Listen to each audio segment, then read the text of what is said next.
Malo lavle soifua, malilangi mama, fatalo fatu, maofalo fatu, yate oto uma. Thank you everyone for joining us on another Breaking Waves episode. We appreciate all of your support so much, for liking, for sharing, for engaging with our content. Every single like and follow counts for us. Without you guys, we won't be able to do what we love here at Bluwave TV. I'd also like to thank our sponsors, BlueNet and Eveni Pacific, for powering this episode. Thank you guys so much. If you guys need to sign up, there's information attached at the bottom to this episode. And if you want to shop at Eveni Pacific, their address will also be located at the bottom of this episode. On today's episode, we have a very, very special guest, all the way from America, Gabriel Reyes, who is the mayor of Adelanto in San Bernardino County in the southern state of California. That's right. Welcome to Breaking Waves. There we go. Thank you so much for having me. Super spontaneous, but those are usually the fun ones, right? Absolutely. I've been thinking about this episode over the last 2 days, and I'm super excited. There's a lot that we're going to cover, especially a lot of our youth here in New Zealand who are always wondering, what's American politics like? Because obviously we see a lot of skewered news through our mainstream media, but thankfully we have someone here that we can just ask those direct questions to. So welcome to the show, Gabriel. Thank you so much for your time this morning. Yeah, absolutely. First of all, how has your trip in New Zealand been? I love it, right? I was fortunate enough to live about 8 years in Hawaii, right? So I'm used to the island life. That's where I met my beautiful wife, Gabriel Reyes, and that's where we got married, and we started our family there on Oahu, right? So the mellow pace, the slower type of, motion of the day, most definitely was very familiar, right? But coming here to New Zealand, the scenery, it just felt, island life is island life, but the food has been amazing. The people have been amazing, right? So it's been a phenomenal time. I see you had an awesome pie this morning. I'm glad it happened today and not when we first arrived, right? So that's always good. Yes, New Zealand pies are really good. They're Absolutely. the best. Yeah. Tell us a bit about who you are. Okay. Yeah. Gabriel Reyes, I'm 38 years old, raised in Southern California in pretty much the city of Adelanto. Typical, Latino story, right? Being Mexican-American. My mom is from Yorapan, Michoacan in Mexico. My dad was from Chihuahua, Juarez, Mexico, but raised in Dallas, Fort Worth. And I am the baby of 11, right? So I have all brothers, one sister, and my mom and dad, they made the hard decision to move the family from South Central Los Angeles, East LA, and moved over to a smaller area named Chino, and then we worked our way up to the high desert, specifically Adelanto, California. A little bit about my parents, like I mentioned, where they're from, very rich in culture, very rich in who it is that they are and what it is that they believe in, but very driven. My mom is a strong woman, strong values, strong beliefs.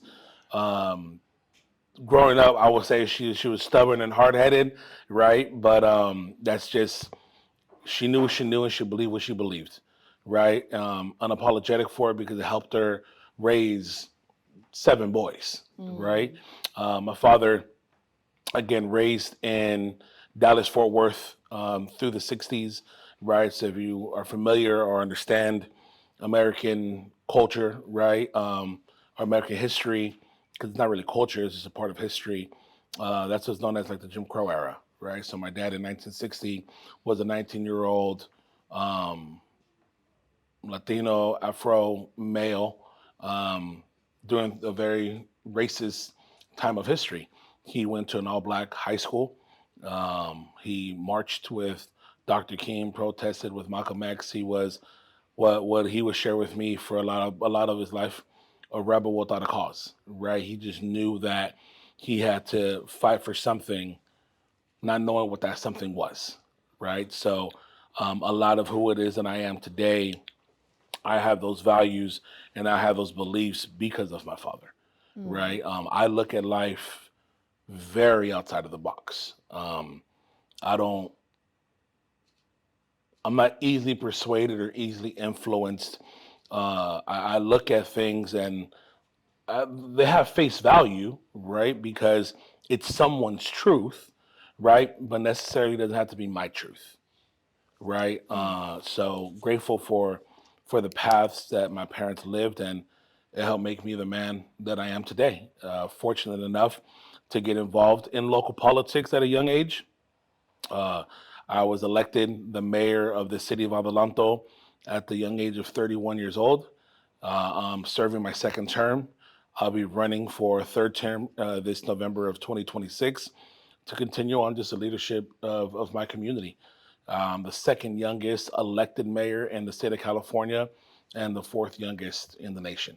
Right, so it's a title that I earned, I fought for, but most importantly, want to make sure that everything that I do with integrity and the outcome that I'm looking to achieve as mayor.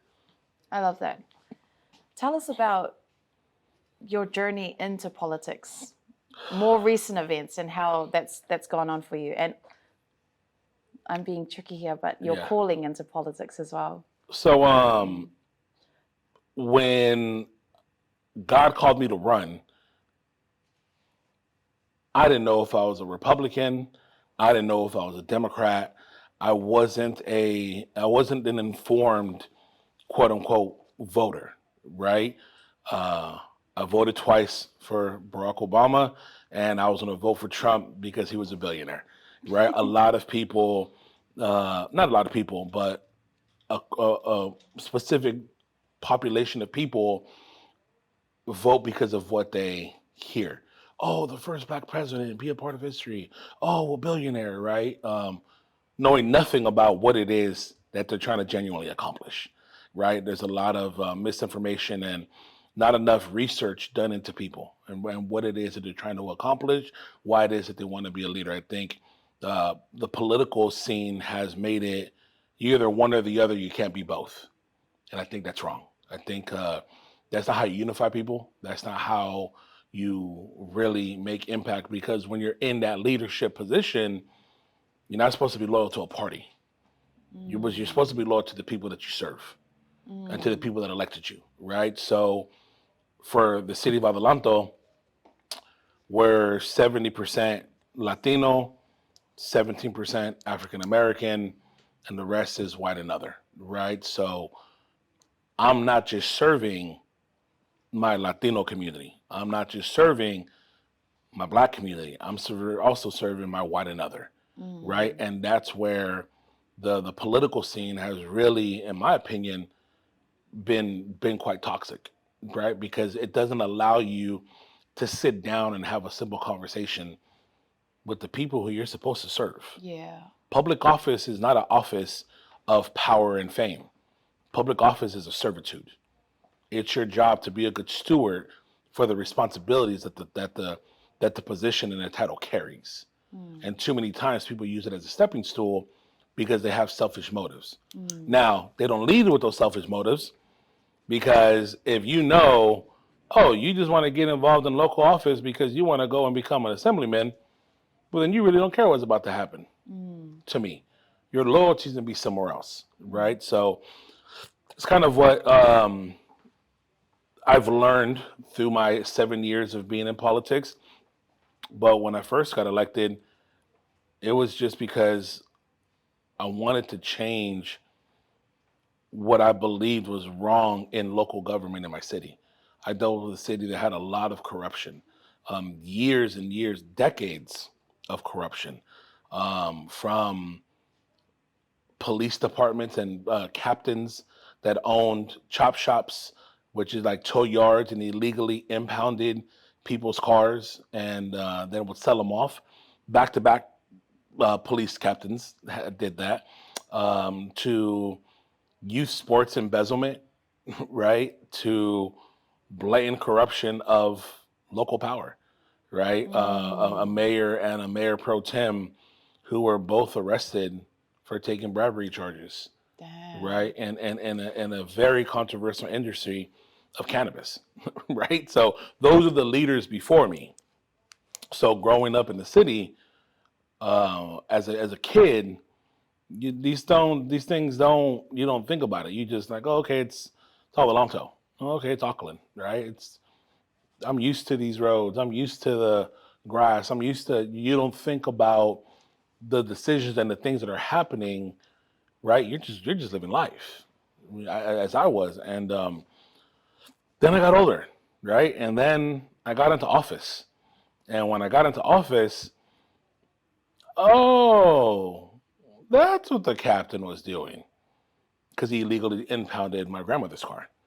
So my father raised me saying that if the police come to the house looking for you or your brothers, you tell them you just missed him. He went to the grocery store, knowing that they're in the room in the back, right? Because of the violation and lack of trust, right? You got to think about it.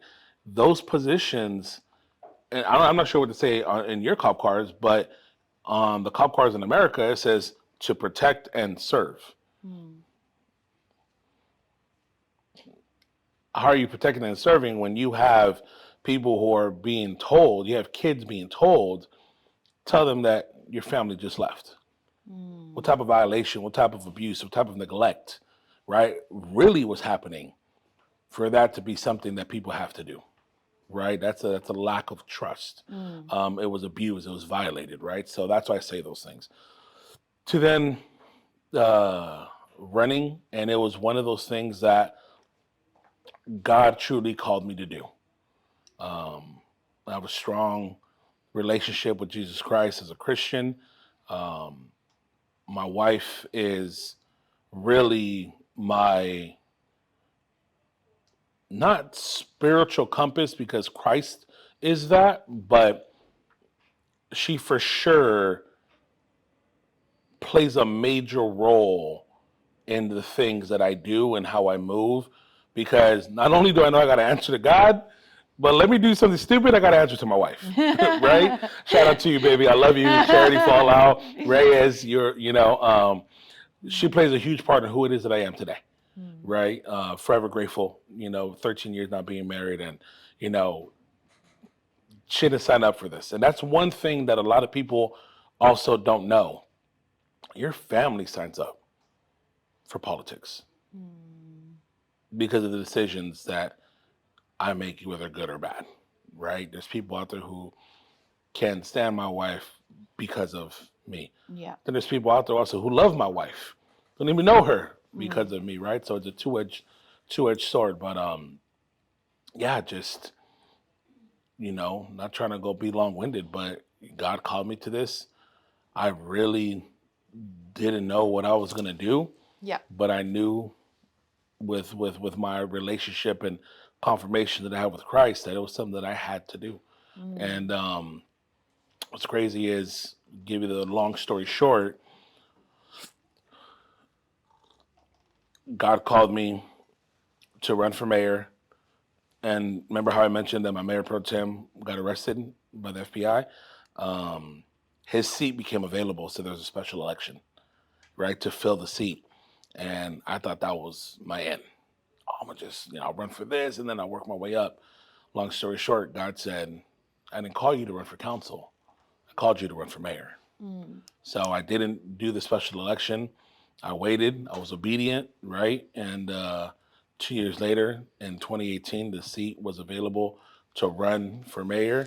And we usually pull our paperwork to say that we're going to run August time, right? May of 2018, the mayor gets arrested by the FBI, right? So it's just like, wow, Lord. When you're obedient, you don't gotta arrest. The guy doesn't gotta get arrested for, for me to do this thing. Yeah. But it's one of those things that when it's a God thing, it's a God thing. Yeah. Right. And I for sure had to put in the work. I had to go out there and give my talking points and engage the community and do all those type of things. But fast forward, out of 4 people in my first election, I captured 34% of all of the votes. right? It was a big Wow. win. The most people that ever came out Wow. to vote for the city of Adelanto. And then fast forward to 2022, I ran again, and I had 4 people run against me at that time, and I was able to successfully capture 51% of the votes. Wow. Right, Yeah. so it's most definitely all the glory and honor goes to God, right? But very humbling at the same time because I have a small population of 40,000 people, but to be able to say that 50% of all registered voters, supported me, that's a big responsibility in my eyes, right? Because it's not just one person. Yes, I'm serving, in this position for 40,000 people, but I'm also responsible for those 40,000 people. I love the way that you put that, and also shared, how you've party loyalty, and also what your attitude should be like in government, if you serve. But there's a lot of growing perceptions for a long time here in New Zealand about Okay. how our youth perceive American politics, Yeah. especially Donald Trump. There's a lot. We think America is probably the most racist country in the world, and that it's probably not me personally, but these are a lot of the perceptions youth have, and I would say it's most largely due to the news that is presented to us here in New Zealand, and also the differences in our countries. Like, I feel New Zealand is going through some real major Indigenous rights issues. Okay. And so when we see America in the news, people like Donald Trump, we instantly assume, they're still racist, they're still treating their people bad. But because you live there, you're serving there, you're the mayor. Tell us a bit about this. Again, I'm very different as a person, right? I'm not emotionally easily manipulated, right? I don't make decisions off of emotion, because typically your emotions are wrong, because it's an instant feeling of either joy or pain, happiness or anger, right? So you're not. It's a dopamine rush, right? So whether it's good or bad doesn't mean that that's the right thing in the moment, right? So when it comes to American politics and us being quote unquote racist, right? Not trying to down talk it, but there's racism all over the world. There's slavery all over the world. America was not the first country to quote unquote have a slavery issue, right? Why do you think it's so emphasized, though?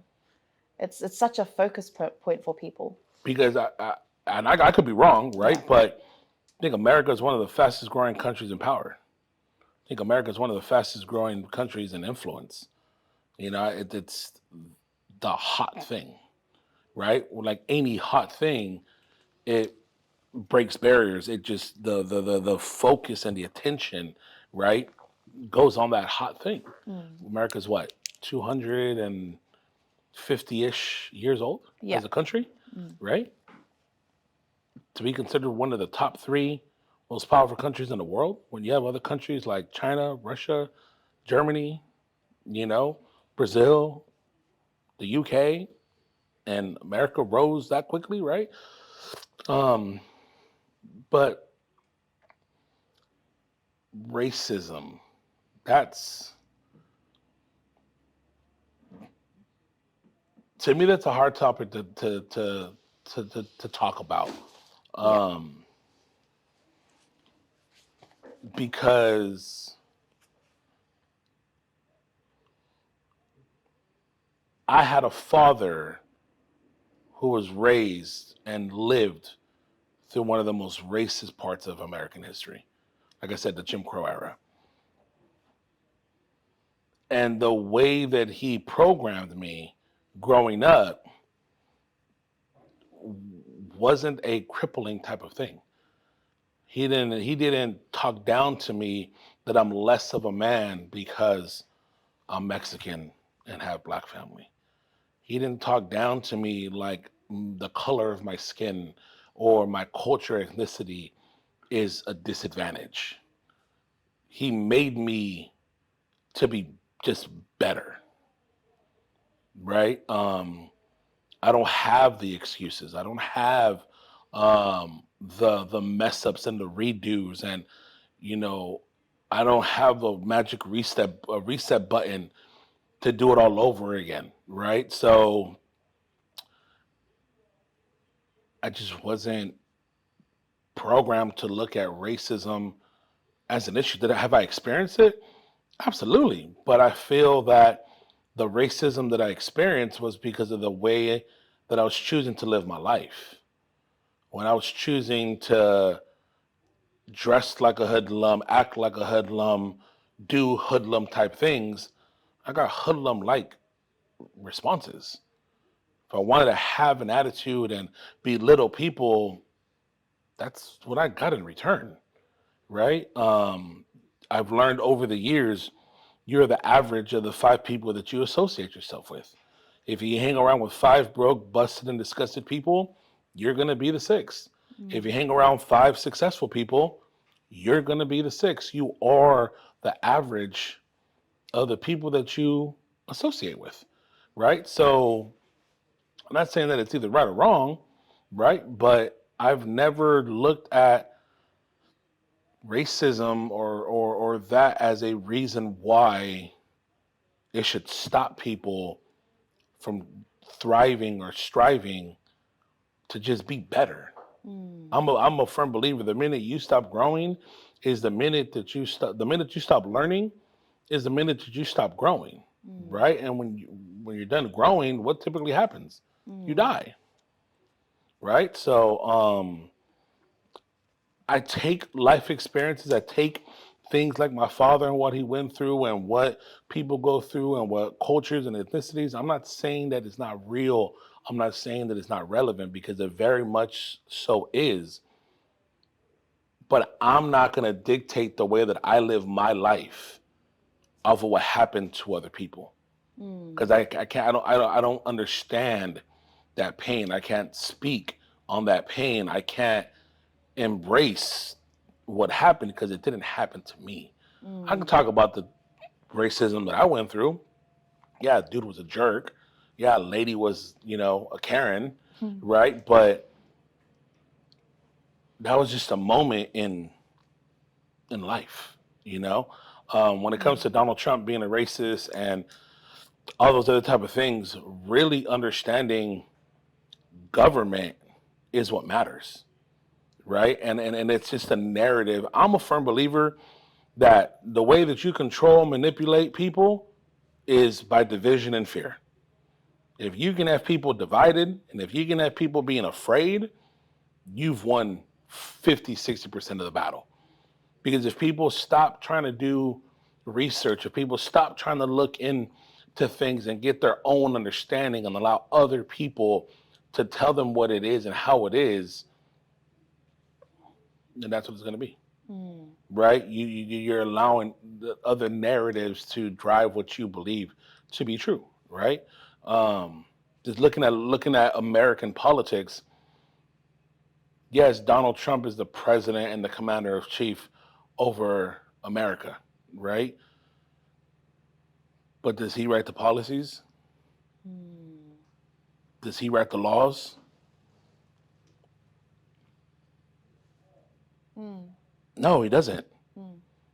Every state has their own legislator. I think that's what people fail to see. Right? You could explain this to us, yes. Every state. So America as a country, there's 50 states. So there's 50 governors, right? Every state has their own policies. I'll give you an example. Long time ago, in sports, there's these super professional athletes, Plaxico Burress and Dante Stallworth, right? NFL football players. Plaxico Burress in the state of New York shot himself in his leg at a nightclub in the city in New York City. Served like 2 years in prison because New York has strict gun laws. He shot himself in the leg. 6 months later, NFL player, I think his name was Dante Stallworth, in Miami, was speeding and killed somebody, got like 6 months. Does that make our justice system wrong? No, different states have different issues. Different areas struggle with different things. Narco trafficking doesn't exist in Wisconsin, but it surely exists on the southern border, right? So every state has different things. Every state is in control of the laws that it is that they support.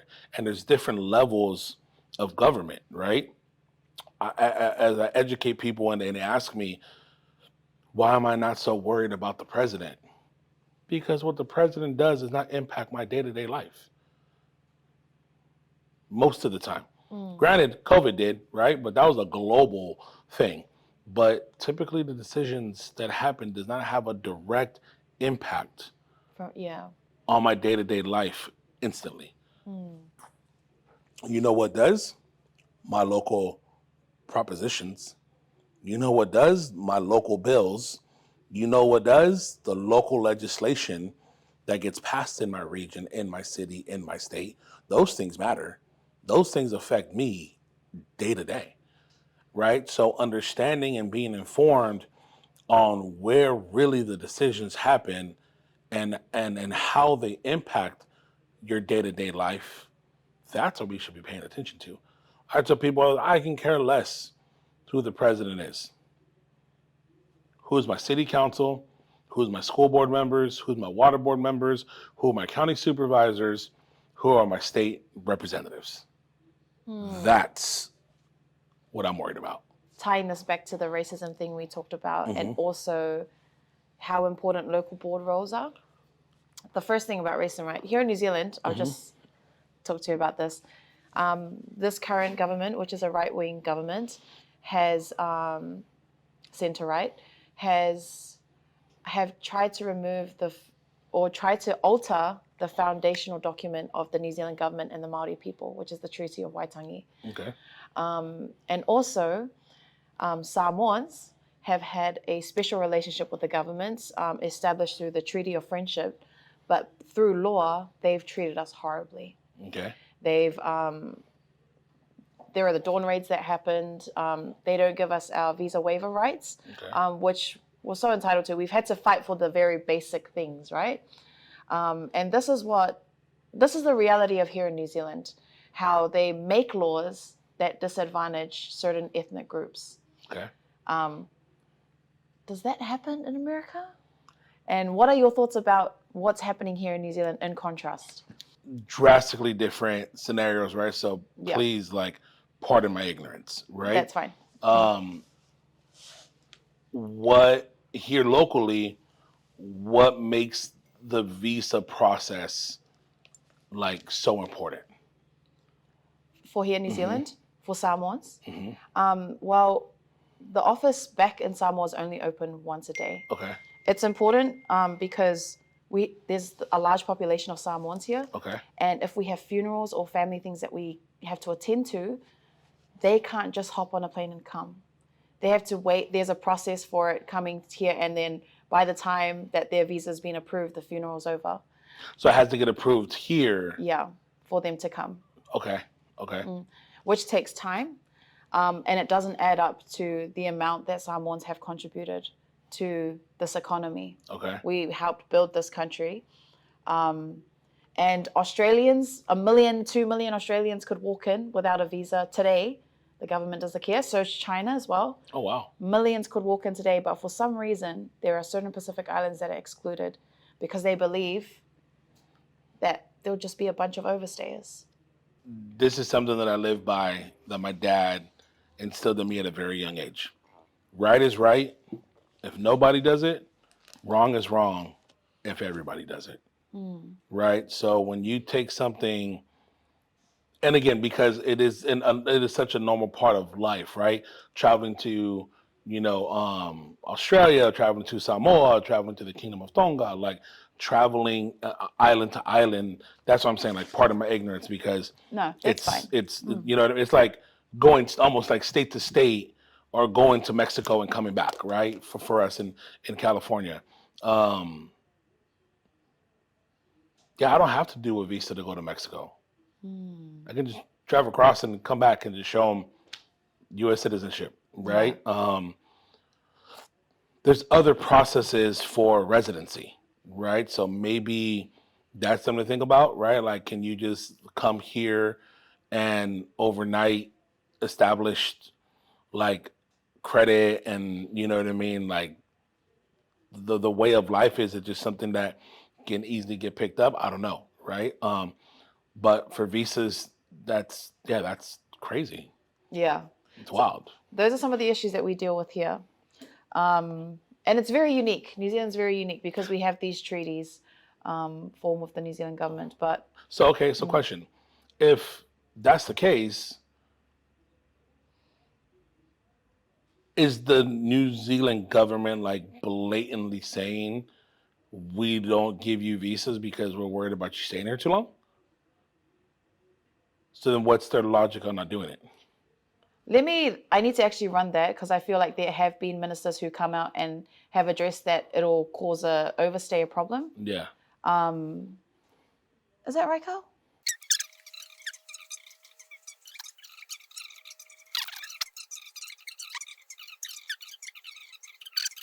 Hey, this is the injustice. This will be the solution we'd like to happen for this injustice. So that's like your quote unquote immigration issue. Yeah. It's a long-standing thing, and it's very much like if a politician kind of brings it up, it's like it's almost frowned upon. But there are the small things where you can. And so that's our immigration issue. Your immigration issue, right? Yeah, That's so okay. Now I understand, right? And thank you for some context on that. It can easily be fixed, but the one thing that when I look at American politics, why don't you fix the issues? Because then you're not needed in politics.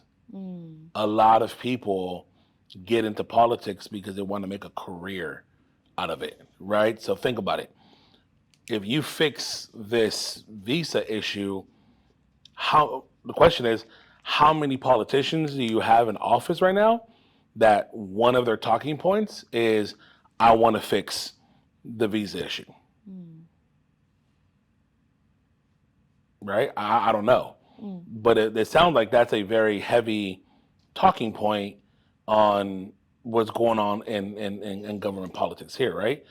Because when you start fixing the issues, well, then why are you still in politics? And a lot of people, they get used to the power, they get used to the fame, they get used to the pros of being a politician. Yeah. Right? And they don't know how to leave that light. Right? So why fix the issue? Right? In America, you can cast signatures, right? Like if there's an issue that's big enough and important enough, there's always a way to get something on the ballot to get voted upon by the people, right? So I don't know it offhand, but you can get 50,000 signatures saying that we want this. Well, then that 50,000 signatures then qualifies for the next part, and then the next part, and then the next part, and then you're able. It's just a process, right? And then you're able to put that on a measure. You're able to put that on the ballot for it to be voted upon, right? And then there's another side of things. Internally in politics, right, is it can get brought up by someone and then it just gets voted upon by the electeds. I believe our immigration issue can be fixed easily, right? Nice. But people are afraid to. Yeah. And also our voter representation, like the amount of people are showing up every year to vote is decreasing as well. So we have Why do you think? A lot of reasons. The economy, people are just trying to survive here. Okay. Middle class and lower class. And so like they don't go out and vote. So in America, right, on election day, you get paid. Like you can leave work to go vote. Incentives. Yeah, so like you can on November 4th, November 5th, or whatever election day is, like it is law that your employer cannot stop you from going to go vote. And I think they give you like 2-3 hours on the clock type stuff, right? Some things we need to do here, Karl. But again, right, there's those things. Also, another thing that's heavy in the States as well is it's called mail-in votes, right? So they'll send everyone a ballot prior, and they'll give you a book, right, of what's been proposed and what it is, and to do the research on, and then you can just vote prior to election day, right? A lot of people hold on to it, and then they go and they'll physically like drop it off at a ballot, right? Yeah. But you can cast your vote prior. I can see there's pros and cons to mail-in ballots, right? There's a lot of pros and cons. Our local election is kind of like the mail-in ballot. So Really? local elections, you get sent a paper, you tick boxes and send it back. But not state. Well, all of our everything is combined. Like presidential, all of it is. All combined in one. Yeah, so there's like it's not a separate like presidential race and a separate council race. Like everyone is running At the same time. Right? Yeah, our ones are separate. So we have like local board elections another year and then national elections another year. Oh, wow. Yeah. So it is a lot of effort actually, now that I Yeah. think about it, on the voter. Yeah. And that's why I'm saying like, for middle class, low class people, if you're too busy worrying about putting bread on the table, that becomes a second priority for a lot of people here. And also there's not much education around civics until you get to about university, which is very interesting. So there's a lot of processes. All of these things can be fixed through processes and people inside there. It's always awareness though, right? Yeah. And that's the important part, is bringing the awareness. Because even like I'm thinking about me and through school, right? Yeah, I knew about the Constitution, the Bill of Rights, voting, and this, that, and the third. In the third grade, who would you vote for president, right? I remember those things, but like, it wasn't embedded into me even throughout high school, right? When we talk about high school, that's up to 18 years old. There's more engagement now, like on the later years of high school, 16, 17, 18, but nothing crazy. So if you're saying wait until the university, that's because you can't vote till you're 18 in America, right? Yeah. So I wanted to go into career politicians. okay. There's many of them here as well, and diplomats as well, who, and I feel like a lot of them go into these spaces for self-serving reasons, as you've mentioned earlier. Tell me what your thoughts are about people who take this pathway into politics. So I'm going on my 8th year, right? So my second term. Yeah. Technically, in my position of local government, I don't have term limits. I can be the mayor of Adelanto as long as I keep on getting voted in and doing up for the rest of my life, right? I think that's a bad thing, right? Granted, government moves very, very slow. We say jokingly, there's 2 gears. There's slow and slower, right? Just naturally the way that government works. To an extent is because it's also our taxpayers' dollars, right? So we don't want to just be throwing it away and making bad decisions, right? So a lot of due diligence and things of that sort. I think term limits are important. I think it's something that should be implemented, right? Because if you're having the same issue a decade later, then you're not solving the issue, you're the issue. Wow. Right? I look at the issues. I love that. I look at the issues that I inherited in 2018, and I look at the issues that I have today, 7 years later. I don't have the same problem. These issues have been resolved. I inherited 27 lawsuits. So you think like parties or anyone who represents a body in government who haven't changed something for over 10 years is I wouldn't say change, Yeah. right? I would just say time. Think about it, right? If you look at generational differences, 18-year-olds to 30-year-olds think completely different. Doesn't make it right or wrong, but my mom, who is 81, cannot understand what's going on in this modern era.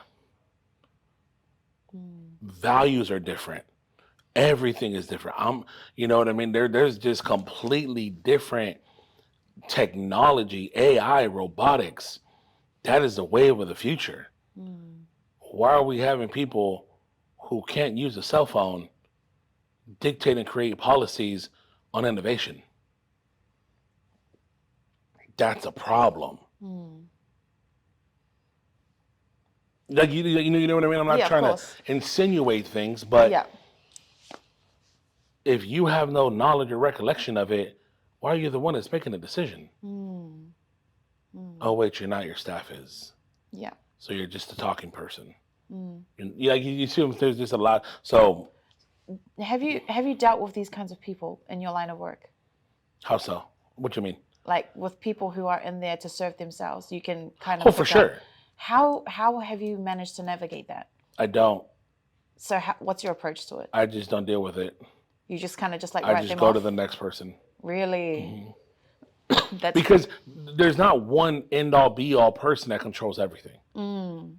Right? So why am I going to try to force you to fix something that you genuinely don't care about? Yeah. Let me go to the next person. Let me go to, you know what I mean? Because again, I'm results driven. Yeah. I'm not about the emotion of the cause of their thing. I'm about fixing it. Right? So, okay, let's fix it. If you don't want to hear me, you don't want to entertain me, I'm not going to spend 3 years trying to convince you. That's 3 years of my time that I've wasted. Yeah, yeah.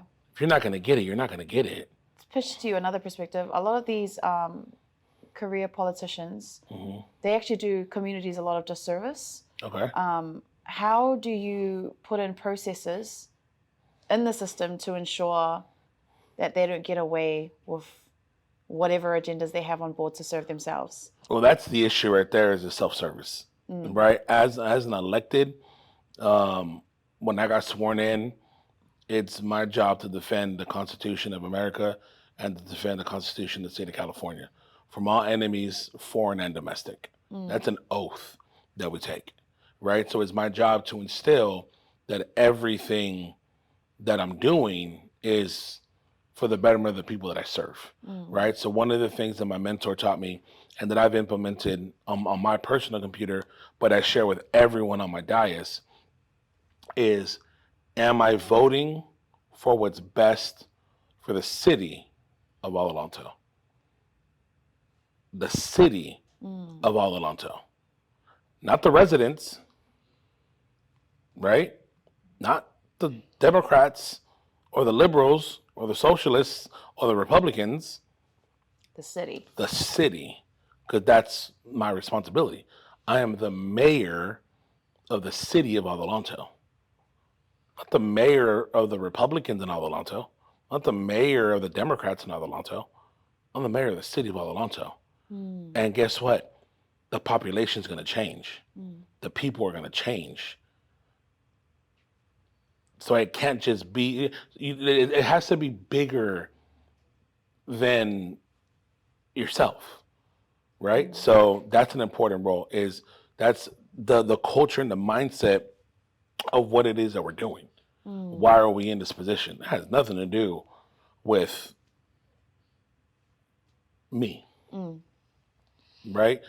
And that's something that I try to instill and share with the members of my council, right? And I feel that we've done a good job because, like I said, the issues that I inherited in 2018 are not the same issues that we inherit that I'm dealing with today. But the minute that I can't fix these issues, I shouldn't be there. Yeah.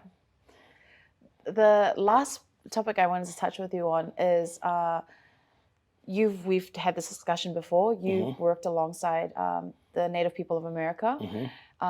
What has that experience been like in regards to rebuilding trust, especially after the history?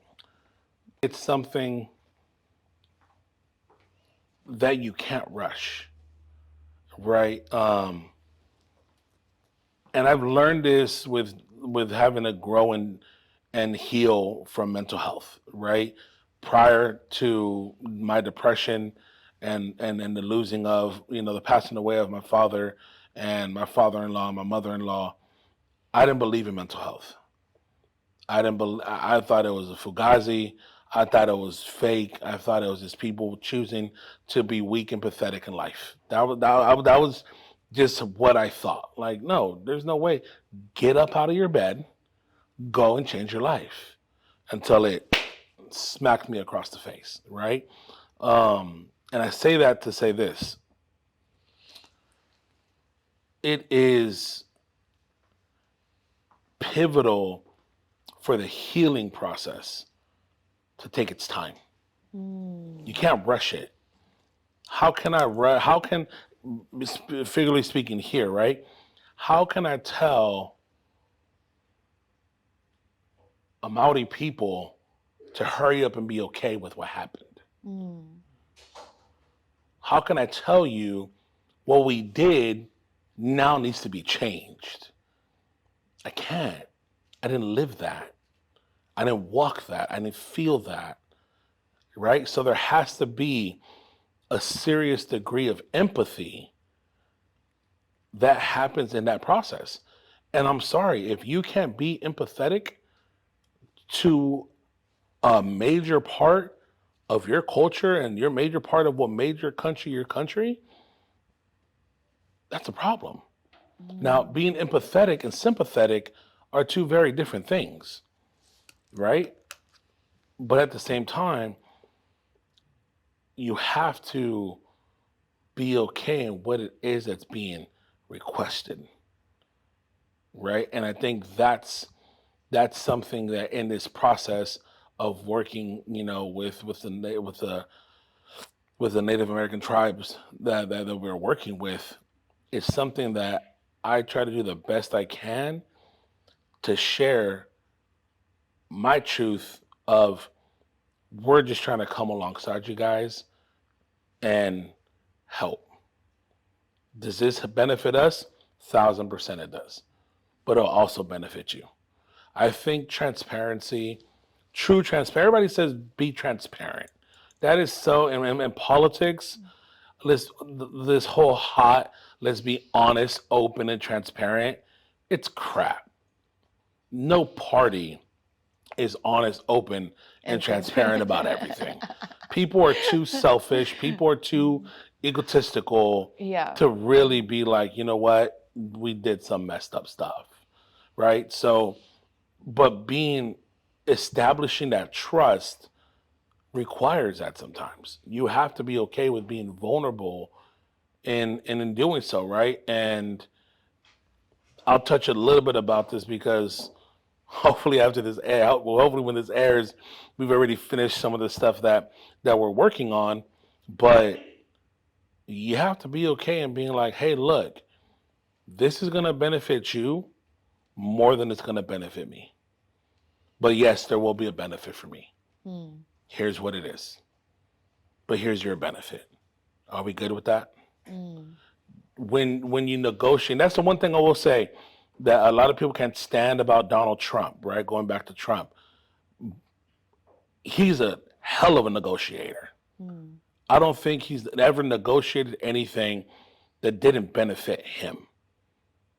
His book, The Art of the Deal, he's telling you his strategy on how he negotiates.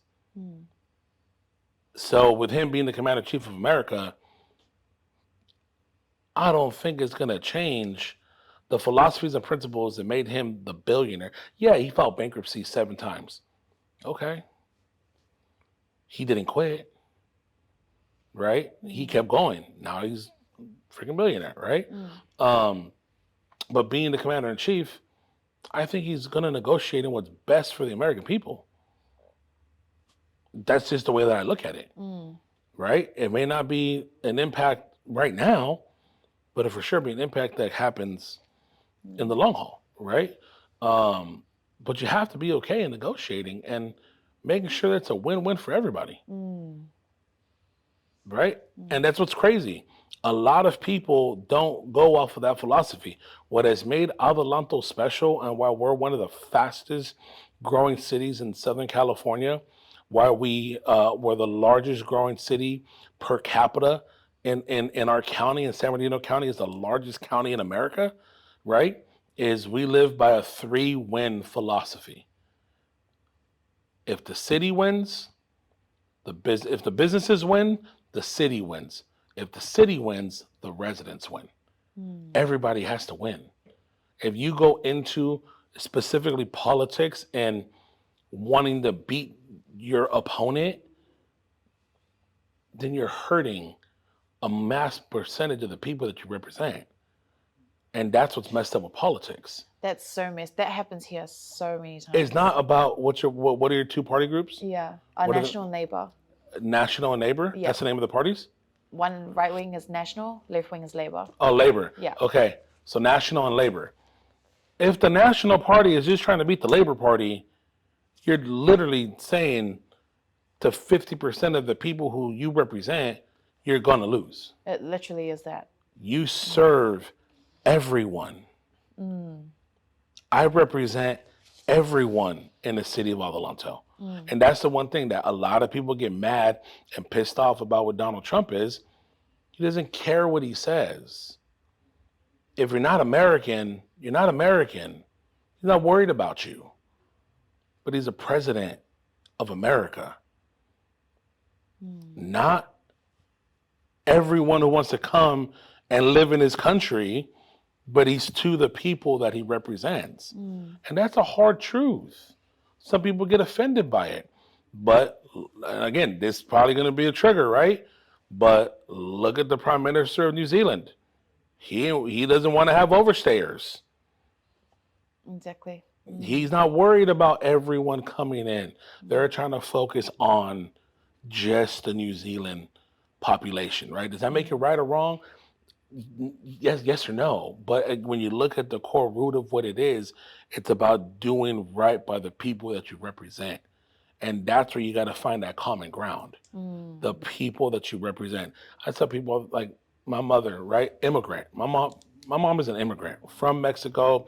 English is the second language. I remember as a kid doing 3x5 cards, teaching her the Pledge of Allegiance, teaching her about the bill. I remember these moments. I remember going to the LA Convention Center and her walking across the stage and taking an oath, becoming a citizen, and her waving the American flag. Like, I remember the immigration process with her. She's proud to be an American because that's something that she chose to do, right? But she also says, I have a bunch of friends who don't want to be. Why should my taxes and why should I be penalized for them? Why should I have to pay more and take more away from my quality of life to help someone else? That's not my responsibility. Yeah. Right? So that's the trickiness, right, when it comes to those type of things. But I'm a firm believer, if you can't help your neighbor until you can help yourself. Me too. I believe that as well. Right? Like, I look at COVID and the whole situation with the world. I was bothered by the way that America handled COVID. Why are we sending all these billions and billions of dollars to other countries? I don't care about them. When you got veterans, you got homeless, you got all these people. You're telling them we can't fix our homeless population, we can't fix our veteran issues, we can't do all these type of things, but we can send hundreds of billions, if not trillions of dollars to other countries to help them during their crisis? What about our own crisis? You can't. You have to be able to help yourself before you help others. I love that. Right? You have to have your house in order before you're going to try to have other I love that. houses in order. I think you framed that beautifully. I mean, there's just so many contrasts to everything that you're saying, but I think it's amazing that you've shared that with us. But I wanted to just wrap this up, this conversation, because honestly, this is probably one of my favorite episodes this year. I've had a lot to think about just in this one conversation. Any last words for our youth watching? For the youth, My biggest encouragement is this: be a part of the change that you're wanting to be a part of. If you believe that there's injustices going on, if you believe there probably is some sense of truth, and I'm not disagreeing with that, right? But what I'm also saying is be well informed on what it is that you're fighting for, because it's going to hinder someone, it's going to hurt someone, there's going to be a loser, quote unquote, at the end of the day, right? But what it is that you're fighting for, and what it is that you believe in and trying to do right, never discourage anyone to not fight for what it is that they believe in, right? I'm a firm believer in truth, and there's always two sides to the truth, right? To every story, there's always two sides. But again, empowering yourself to know what's right and wrong, but then at the same time, the power of free will and grace is something that everyone is entitled to have, not by man, but by God, right? So if they don't agree with it, then they just don't agree with it, right? But being able to be a positive light and how you handle things, I'm a firm believer you get more flies with honey than you do with doo-doo, right? How you deliver a message, how you say things, how you portray all of those things matters, right? Like you can tell someone, oh man, you're an idiot, right? Oh man, you're an idiot. Very different, right? So how you use your words, how you portray your words, how you deliver the message can be night and day. Know your people, know your audience, right? On how you deliver your talking points. If you're an emotional person, probably if you want to convince them, you got to be emotional, right? If you're a logical person, you're probably going to want to have to give them logic and facts, right? So being passionate about it is obviously very important, because that's what drives you, right? But be involved, be informed, vote.